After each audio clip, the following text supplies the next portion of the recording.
The defense of Moscow in late 1941 stands as one of the most crucial and dramatic episodes of World War II. As Nazi Germany's Operation Barbarossa advanced rapidly across Soviet territory, the capture of Moscow, the Soviet capital and a vital political, military and transportation hub, was a key objective for Adolf Hitler. However, the fierce Soviet resistance and strategic countermeasures during the battle not only saved Moscow but marked a decisive turning point in the war, shattering the myth of German invincibility and setting the stage for the eventual Soviet pushback. The threat to Moscow. By autumn 1941, German forces had pushed deep into the Soviet Union, inflicting massive losses and capturing vast territories. The Wehrmacht's Army Group Center, under Field Marshal Fedor von Bock, was advancing toward Moscow with the expectation that seizing the city would deal a crippling blow to Soviet morale and command. The German High Command believed the campaign would end with the fall of Moscow before winter set in. But the reality on the ground proved far more challenging. Soviet preparations and leadership. The Soviet leadership, led by Joseph Stalin and Defense Commissar Semyon Timoshenko, recognized the existential threat posed by the German advance. Despite initial surprise and setbacks, Soviet forces quickly mobilized to defend the capital. Troop reinforcements. Fresh divisions from Siberia, many experienced in harsh winter conditions, were rushed to Moscow's defense. Fortifications.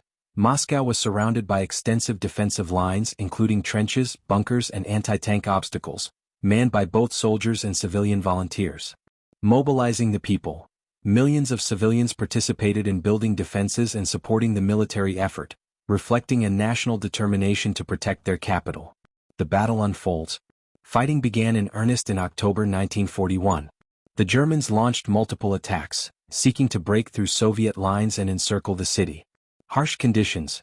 Both sides endured bitter cold, with temperatures dropping to -30 degrees Celsius -22 degrees Fahrenheit. German troops, ill-prepared for winter warfare, suffered from frostbite and equipment failures. Stubborn Soviet defense. Despite heavy casualties, the Red Army held key defensive positions, slowing and eventually halting the German advance.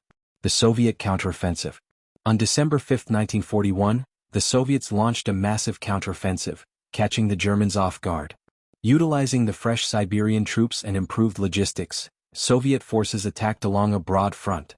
The German forces, exhausted and stretched thin, were forced into retreat, suffering heavy losses.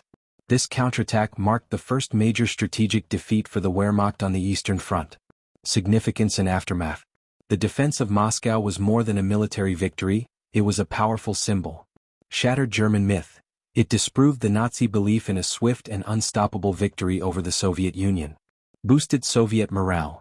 The successful defense galvanized Soviet troops and civilians, reinforcing the great patriotic war spirit. Strategic implications. The battle bought critical time for Soviet industry to relocate eastward and for the Red Army to reorganize and strengthen. The defense of Moscow is remembered as a testament to Soviet resilience, strategic adaptation, and the determination of both soldiers and civilians to resist overwhelming odds. It marked a crucial shift in World War II, turning the tide against Nazi Germany and laying the groundwork for Soviet advances that would eventually push the Nazis back to Berlin.